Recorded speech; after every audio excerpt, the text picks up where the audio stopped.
చంద్రబాబు గారు ఒక మాట అన్నారు సార్, 500 కోట్లతో రిషికొండ ప్యాలెస్ కట్టారు, దాంతో 2 మెడికల్ కాలేజ్ కట్టారు చంద్రబాబు గారు ఆరోపణ చేస్తారు.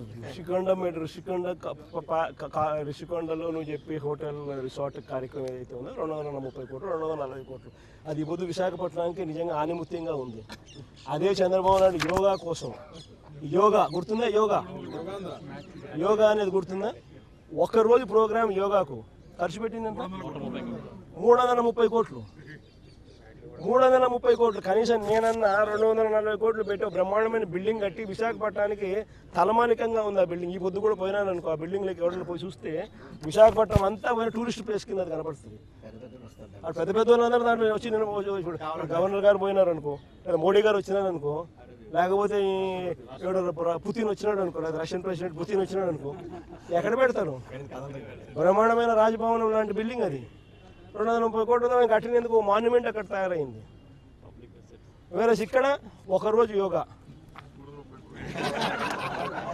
ఒకరోజు 330 కోట్లు, 330 కోట్లు ఆవిరి. దాన్ని ఏమంటారు?